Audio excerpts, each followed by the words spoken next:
ዛሬ በአዲስ አበባ ሰማይ ስር አዲስ ተስፋ ተበስሯል።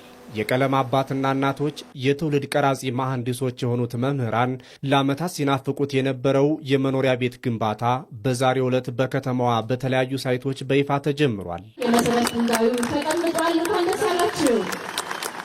የመኖሪያ ቤት ግንባታውን በቦሌ አራብሳ ሳይት በይፋ ያስጀመሩት የአዲስ አበባ ከተማ ከንቲባ አዳነች አቤቤ ሁነቱ ለመምህራን ክብርና መብት ትልቅ ዋጋ የተሰጠበት ታሪካዊ ምዕራፍም ነው ብለዋል። መምህራኖች ልብ ልትሉት የሚገባው ከተማችሁ ያላትን ሀብት ሰጥታችኋለች። ይሄ ለመጀመሪያው ዙር የቀረበው 40 ሄክታር መሬት ወይም ደግሞ 400,000 ካሬ መሬት የከተማዋ ትልቁ ሀብት ነው። ከከተማዋ ትልቁ ሀብት ቅድሚያ ተሰጥቷቸዋል። በሊዝ ዋጋ ሲሰላ በአማካይ አሁናዊ የሊዝ ዋጋ ሲሰላ ወደ 24 ቢሊዮን ብር ያወጣል። እሱ ብቻ አይደለም፣ ከ5 ቢሊዮን ያላነሰ ካሳ ከፍለንበታል። ይሄ አንድ ላይ ሲሰላ ለመምህራኖቻችን የሰጠነው አክብሮት ቅድሚያ ለሙያችሁ አገርን ለመገንባት ትውልድን ለመቅረጽ የምትከፍሉት ዋጋ ምን ያህል በመንግስትም ዘንድ በሕዝባችሁም ዘንድ ክብር እንዳለው ይህንንም በተግባር እንዳሳየን እንድታዩት። ለሀገር በእውቀታቸው ብርሃን የሚፈነጥቁት መምህራን የሚጠበቅባቸውን 25 በመቶ በመቆጠብ የመኖሪያ ቤት ግንባታው እንዲጀመርላቸው ማስቻላቸው ደግሞ ሌሎች የመንግስት ሰራተኞችንም የሚያበረታታ ይሆናል። በዚህ መርሃ ግብር አይገቡም፣ አይሳካም የሚሉ በርካታ ድምጾች ስትሰሙ ቆይታችኋል። ለዚህ ጆሮ አልሰጣችሁም።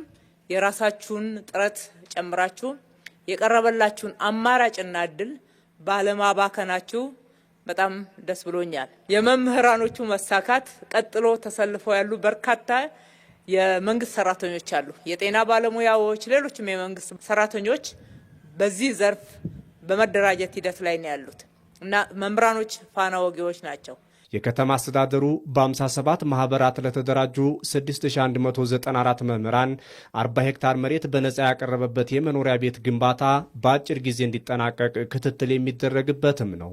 እነዚህ ቤቶችም በተለወጠ አሰራርና መርህ ተመርተውና በጣም ባጠረ ጊዜ ተገንብተው ለተጠቃሚ መምህራኖቻችን እንዲቀርቡ ለማድረግ የሚያስችል በቂ ቅድመ ዝግጅትን መደረጉን በልበ ሙሉነት እየገለጽኩ ይህንን ለዜጎች ቅድሚያ የተሰጠ ታሪካዊ ውሳኔ በማሳለፍ ህዝባዊ ወገንተኝነቱን በተግባር ላሳየው የከተማ አስተዳደራችን በተለይም ለተግባራዊነቱ ፍጹም ቅን በሆነ ልባዊ የሆነ መሻት ለነበራቸው ክብርት ከንቲባችንን ያለኝን ክብርና አድናቆት እየገለጽኩ እንኳን ተሳካሉት ማለት እወዳለሁ።